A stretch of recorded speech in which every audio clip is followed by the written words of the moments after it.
Panthers Nation, what up, dude? It's Aaron Duncan here with the Necessary Bluntness Sports Talk, bringing you a breaking news update. The Panthers, right ahead of the 53-man roster cutdown date, they have officially made a trade with the Jacksonville Jaguars yet again. It's the second year in a row they've done that. This time, they've acquired Laviska Shenault, wide receiver, former second-round pick of the 2020 draft, the same draft class that C.J. Henderson was a part of that the Panthers traded for. So in this video, we're going to talk about everything that has to do with it. But before we get into it, my name is Aaron. Like I said, I do Panthers content pretty much every day of the week that ends in Y, breaking news videos, film breakdowns, live streams. Hit the subscribe button down below so you can stay up to date on all those things when they come out. But Laviska Shenault, he kind of underachieved in Jacksonville, but a lot of people underachieved, as we've seen with Urban Meyer. The Panthers have taken advantage again of getting a second of the Jaguars' top, because the Jaguars had 3 top 42 picks in the 2020 draft. This is the second one that the Panthers have acquired.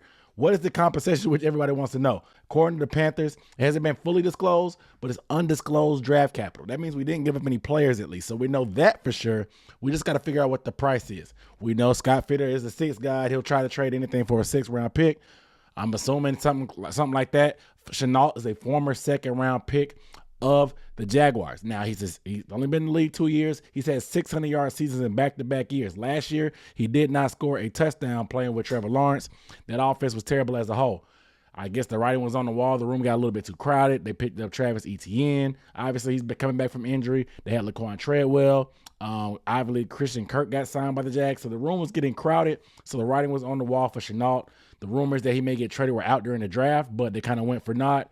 Later on down the line, Fitter came back in and swooped in and got the deal done. Okay, so how does he fit in the Panther scheme? Because this guy's 6'1", 227 pounds. He can run the ball to the backfield a little bit. He can catch the ball. He's good after the catch. He's like a running back out of the backfield after. Very Debo Samuel-like, DJ Moore-like per se, but this guy can return kicks a little bit. He's good after the catch more so than anything. I think he left a lot to be desired in Jacksonville because they saw the potential that he had. He just never got to fully use it. Obviously, when 2 out of your years in your career are under Urban Meyer, it can hamper some things. But some people saying that's no excuse. It's weird to me that people make excuses for Trevor Lawrence not being as productive or where he should be in his first year, but they don't give the same benefit of the doubt to a guy like Laviska Shenault, even though they try to blame Urban Meyer for a lot of Trevor Lawrence's struggles.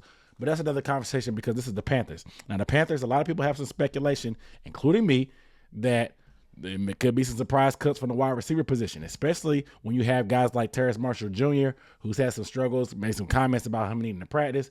But according to Will Kunkel, his sources with the team, he's been wrong before, or he's overhyped stuff before.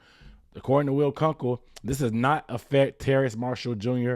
by any means. It doesn't affect their plan for him at all. It doesn't affect what they're trying to do. We'll see what happens there because they say a lot of stuff. A lot of stuff can be smoke and mirrors. Stuff changes on a day-to-day basis. Regardless, this receiver room is crowded. I'm talking DJ Moore, Robbie Anderson, Shi Smith, Terrace Marshall Jr., Rashard Higgins. Andre Roberts was that guy, returner / receiver, but now you got Laviska Shenault. That's 7 receivers. They could easily carry 7 receivers. When my projected 53-man roster video, I did not predict them keeping 7 receivers. I got them having 10 offensive linemen, but now they traded for a guy and they're keeping Terrace.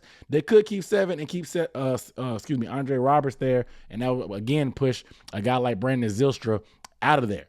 We'll see what happens there, but Laviska can play a little bit of running back, a little bit of receiver. Some people are saying this could be the writing on the wall for Chuba because Chuba's hands have been suspect, even though I think Chuba has made a good amount of improvement in the running game. His hands still aren't where they need to be, but I still see an improved running style from Chuba in the preseason thus far. There's a lot of things to unpack with this because, like I said, the compensation isn't fully disclosed yet. You can check out some Laviska Shenault highlights yourself. This guy has some ability, and I think McAdoo could have a role for him because McAdoo, he was in Jacksonville for a season. Last year, he was with the Cowboys helping out as an offensive assistant. The year before that, he was with the Jaguars. So he has background with Shenault. So I expect he had a little input on this move being made, for one. And two, I expect him to be able to find some type of role.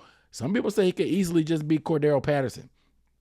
People complain about Shenault not being able to get it done on the outside or being a receiver that can't really make things happen like he's supposed to in certain scenarios, but maybe a position switch is good. Cordero Patterson changed his position late in his career, and now he's being used as a Swiss Army knife. It has really flourished in Atlanta under Matt Ryan last year, but now he'll be obviously with Arthur Smith still and Mariota and Desmond Ridder. Nevertheless, could they use him that way? Returner, running back, a little bit of receiver every so often, gadget play type of guy.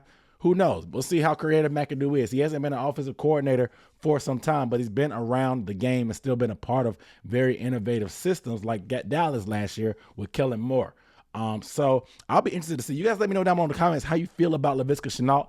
Do you know much about him? Are you excited? Do you think his writing is on the wall for some other receivers? What do you think this means in the grand scheme of things? It's going to be another surprise cut at wide receiver. Let me know how you feel down below, guys. Without further ado, I'll see you guys in the next video. Make sure you are subscribed. I'll see you next time. Peace.